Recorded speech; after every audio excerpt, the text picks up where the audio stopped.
চলে গিয়েছিলাম এশিয়ার সব থেকে বৃহত্তম ফুল মার্কেটে। সত্যি কথা বলতে এর আগে এখানে যাওয়ার সৌভাগ্য আমার হয়নি, আর এত পদ্ম এত কাছ থেকে দেখার সৌভাগ্য আমার হয়নি।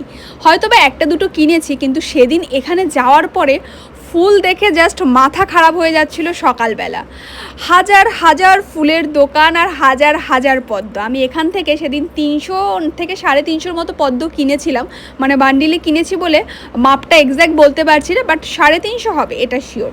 তো সেখান থেকে দেখো এখানে প্রচুর ঝুড়ো ফুল রয়েছে। আসলে আমি এত বছরে আমার এই মেকআপ ইন্ডাস্ট্রিতে আসার পর থেকে কোনোদিন আমি আগমনী শ্যুট করাইনি।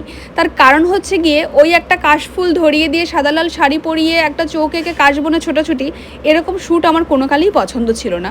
তো ইচ্ছে ছিল যে শ্যুট যদি করাই তবে সেটা ভালো মতোই করাবো, যখন করাবো না ঠিক আছে করাবো না। তো দেখতেই পাচ্ছ এই যে আমি পদ্ম সিলেক্ট করেছি, সেখানে থেকে পদ্ম ব্যাগ ভরে আমাকে দেয়া হলো। তার সাথে আমরা ঝুড়ো কিছু ফুল নিয়েছিলাম, যেহেতু আমরা চেয়েছিলাম যে টোটালতেই পদ্মের উপরে করতে, তো যার জন্য আমরা পদ্ম ফুলটাই বেশি নিয়েছি। সেখান থেকে বেরিয়ে নিয়েছিলাম ড্রাই আইস। তো ড্রাই আইসটা তোমরা এসপ্ল্যানেডে পেয়ে যাবে। ড্রাই আইস নিয়ে এসেছিলাম, কারণ শ্যুটে একটু ড্রাই আইস না হলে না ব্যাপারটা ঠিক জমে না। ড্রাই আইস নিয়ে আমি যখন বাড়ি ফিরেছি তখন বাজে বেলা 10টার মতো। তার মানে ভাবো যে আমি কত সকালে বেরিয়েছিলাম। আসার পরে দিকে তো সেট আপ রেডি হয়ে গেছে, আর ওদিকে ওনাকে সাজানো তো রীতিমতো একটা যুদ্ধের মতোই।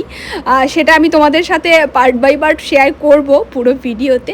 তো সেদিন আমাদের এই শ্যুট চলেছিল, মানে আমরা যখন স্টার্ট করি বিকেলে মেকআপটা, সেটা আমরা 2টো থেকে স্টার্ট করেছিলাম, 2টো থেকে 2:30টার মধ্যে।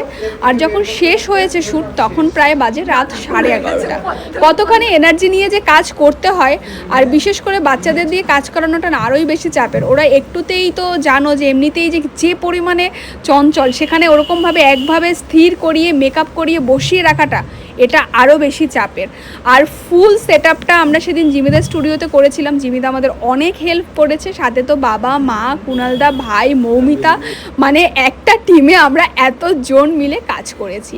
তো যেহেতু পদ্মের সেট আপ হয়েছে, তো যার জন্য পদ্মগুলোকে সেরকমভাবে গিট দিয়ে দিয়ে পুরো পেছনে টানানো, সামনেটাকে পুরো ফিল আপ করা, তারপর পায়ের নিচ থেকে যেভাবে সাজিয়ে আমরা চেয়েছিলাম, মানে 350 পদ্মর পরেও আমার মনে হচ্ছিল আরও মনে হয় 200 পদ্ম হলে ভালো হতো, পুরো জায়গাটা মানে পুরো কার্পেটটা আমি কভার করতে পারতাম। আর তোমরা তো জানো যে শ্যুট আমরা যখনই কোনো শ্যুট করি না কেন, টুনি রানীকে আমি বাইরে যে রেন্টেড ড্রেস সেগুলো পরাই না, আমি আমার শাড়িই ওকে পরাই, কারণ ওইগুলো বাচ্চাদের জন্য খুব একটা সেফটি বলে আমার মনে হয় না। তো এই